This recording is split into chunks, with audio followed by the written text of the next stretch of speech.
pendant ce temps-là, à Veracruz, on accueille tout de suite sur l'antenne Claire Street. Et salut Benjamin. Comment ça va?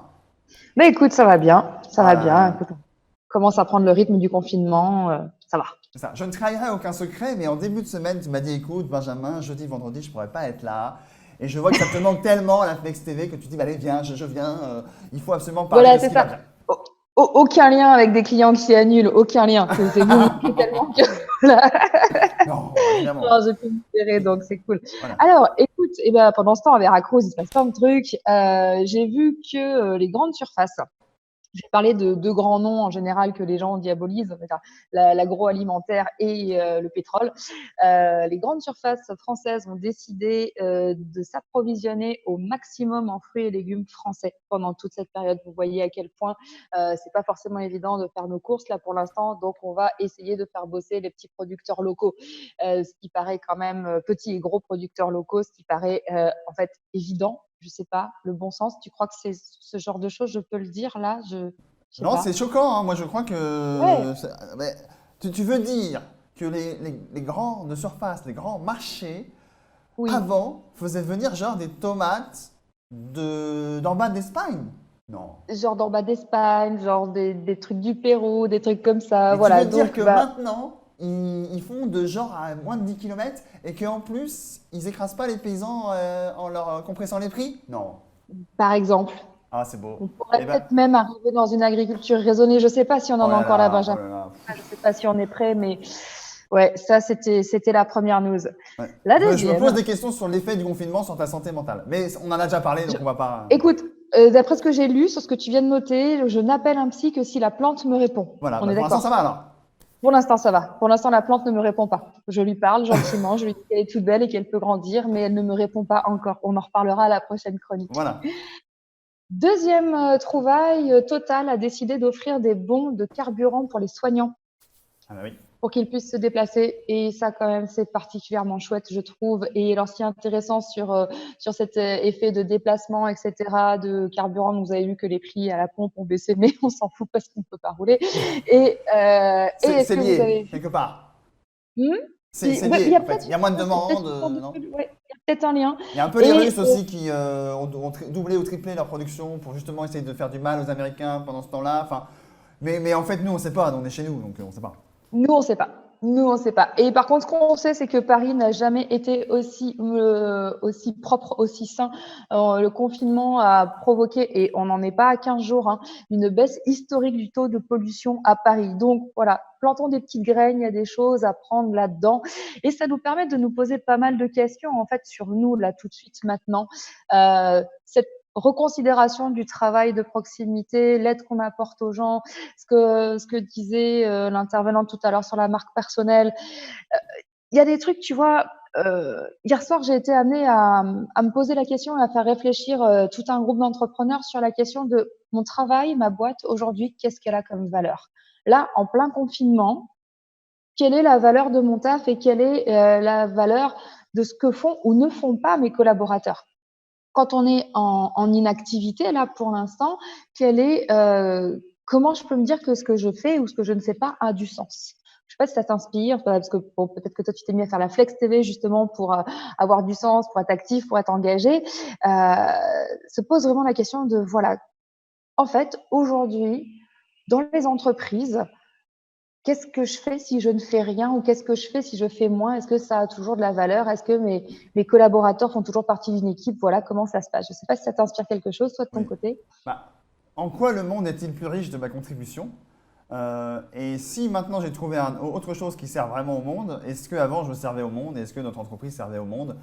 Alors ça peut paraître grandiloquent américain, mais nous ici, je ne sais pas si tu as des exemples locaux, moi j'ai des exemples locaux. Bah, aujourd'hui, il y a un fabricant de liqueurs Giffard qui s'est mis à fabriquer du gel hydroalcoolique. Il en a fait 4000 en 2-3 jours. Historiquement, le fondateur de ça était un pharmacien en 1937 à Angers, donc quelque part il y a. Voilà, Il y a on a rien. un garagiste sur Tiercé, Autovéo, qui a mis à disposition de ses véhicules pour les infirmières qui ont besoin de se déplacer et qui ont des problèmes de véhicules. Il y a 4, 5, 6 véhicules de sa flotte qui tournent comme ça.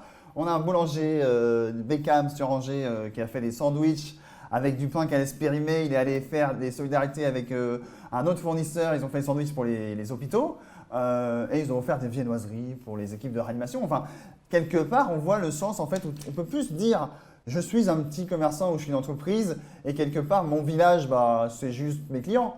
Bah non, on fait partie du même village en fait. Donc il y a bien des interconnexions et là le monde, on a un sens à lui apporter en tout cas. Mais totalement, et les exemples que tu prends sont très beaux en tout cas, et félicitations à toutes les entreprises que tu as citées. Moi, je peux te dire qu'ici, dans le sud, il y a le parc des expos d'Albi qui est en train de voir comment pouvoir devenir centre d'accueil ou centre, voilà, pour les personnes, ou centre de test hein, pour les personnes touchées par le coronavirus, que la plupart des entreprises qui ont des masques, en fait, les distribuent aux soignants qui, eux, n'en ont pas. Voilà, on voit cette solidarité véritablement partout, une chapellerie à côté de Montauban qui a été reconverti pour faire des masques, par exemple. Donc, tu vois, il y a énormément d'actions qui se mettent en place. Donc, ouais, en fait, pour ceux qui peuvent, je vais dire pour ceux qui peuvent, il y a cette valorisation, ce sens qui est vraiment très, très important. Et puis, à côté, eh ben, j'ai des entrepreneurs qui me disent, ben voilà, moi, mes gars, ils sont à la maison. Je peux rien leur demander à faire. Ils n'ont pas Internet, ils sont pas réseaux sociaux. Comment je fais pour qu'ils aient l'impression de valoir toujours quelque chose et de faire toujours partie d'une équipe? Et ça, c'est une vraie question parce que d'un côté, il y a les gens, je dirais un peu comme toi et moi, où on a nos métiers nous permettent d'être actifs, d'apporter, de contribuer à quelque chose avec nos savoir-faire, nos savoir-être, etc. Et puis, il y a beaucoup de secteurs dans l'industrie, dans le bâtiment, etc., par exemple, où en fait, les gars, ils se sentent un peu complètement démunis, ils sont obligés de rester chez eux, ils sont au chômage partiel et il ne se passe rien. Et là, il y a un enjeu. Il y a un vrai enjeu, en fait, humain, solidaire, au niveau des entreprises, au niveau des voisins, etc., pour dire on est tous là en train de contribuer. La première chose que je fais, la première valeur que j'ai, c'est que je respecte les consignes de sécurité et que je vois comment je peux aider à mon niveau.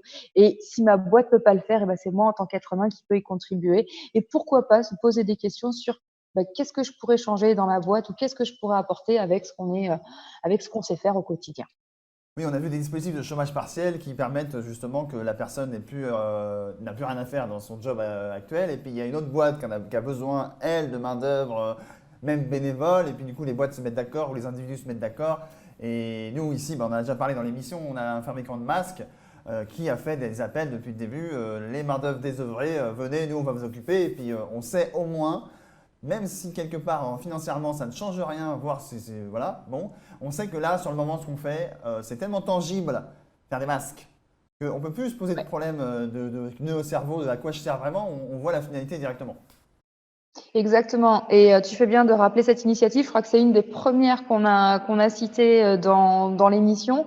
Et effectivement, ici aussi, hein, on recherche des personnes, à chaque fois en renfort pour les entreprises. Donc, qui que vous soyez, où que vous soyez, si vous pensez que vous allez vous ennuyer sur votre canapé, ayez une pensée pour les parents qui sont complètement débordés et qui en peuvent plus déjà de leur gosse au bout de 2 semaines de confinement. Et dites-vous que oui, vous pouvez contribuer, vous pouvez faire quelque chose. On a besoin de main-d'œuvre quelque part. On a besoin de personnes qui réfléchissent, qui voient comment contribuer. Je ne sais pas si tu connais ce livre qui s'appelle Le petit traité de management post-industriel de Marc Alevi. Non. Connais pas? Tu le regardes. Alors, je voulais te le présenter et je l'ai prêté. Je sais pas à qui je l'ai prêté. Donc, voilà. Donc, j'ai cherché. On va l'imaginer. Belle couverture d'ailleurs. Imaginez la couverture, elle est blanche, grise, bleue, tu vois, ça va se trouver. Et Marc Alevi, en 2010, dans son livre, expliquait déjà que l'économie était en décroissance massive, qu'on allait vers un principe de frugalité qui allait se généraliser, qu'il serait bon de penser à une économie de proximité où chaque entreprise est un réseau de petites entités et où il disait que la qualité primera sur le prix et sur le quantitatif. Il dit plein d'autres choses vraiment totalement indécentes comme ça. Et en fait, c'est fou, c'était en 2010 qu'il nous disait tout ça. On est en 2020. On arrive à ce bon sens de croissance et d'entrepreneuriat par la force, contraint de s'adapter in extremis par rapport à une crise. Et je suis convaincue qu'il y a des très belles choses économiques qui ressortiront de tout ça et dans la relation de l'entreprise à la terre et à l'homme. Je pense qu'on a des choses chouettes qui sont en train d'arriver. Voilà, nous en tout cas sur Flex TV, c'est typiquement dans ce type d'orientation qu'on est. Apolitique, hein, évidemment, on relate peut-être des faits, des opinions qui parfois ont été prêtées à la gauche, peut-être l'extrême gauche, et on disait mais c'est impossible. Et là je traîne sur mes syllabes comme les Belges m'ont dit tout à l'heure. Mais je vais faire exprès. Mais nous, enfin, on n'a pas de consigne de vote, c'est juste qu'on constate les faits et on essaye de relayer des initiatives inspirantes et chacun fait son miel avec. Et c'est tant mieux, dans tous les cas, le souhait c'est qu'on ne revienne pas à pire qu'avant. Enfin, pas comme avant et pas encore pire qu'avant. Et je discutais avec des entrepreneurs avant-hier qui, eux, sont pas très optimistes parce qu'ils disent que oui, plus ça dure longtemps le confinement, moins les boîtes vont être dans les objectifs de chiffre d'affaires, etc. Et plus la tentation va être de mettre les bouchées doubles dès qu'on aura fini. Et si on fait ça, déjà on va se taper des burn-out de partout, mais Ouais. on va revenir à l'ancien système, puissance 2, puissance 3, et ben, on n'aura rien appris. Et donc on aura une autre crise dans pas longtemps, comme d'habitude. Voilà. Bah, écoute, j'espère qu'on apprendra. En tout cas, je vois les choses évoluer à mon échelle depuis une dizaine de jours et je me dis que on sait qu'il faut 21 jours pour commencer à changer une connexion dans le cerveau, pour commencer à changer une croyance, une trentaine de jours si on veut pouvoir commencer à se dire que c'est une habitude. Donc, vu qu'à mon avis, on en a encore pour quelques jours, je pense que c'est bon pour réussir à faire que notre cerveau prenne ces nouveaux plis qui nous ouvrent sur des choses beaucoup plus responsables et plus respectueuses de nos boîtes et de notre environnement. Merci Claire pour ces bonnes paroles qui concluent admirablement Merci. ta chronique. On a hâte de te revoir une prochaine fois sur l'antenne Flex TV et on te souhaite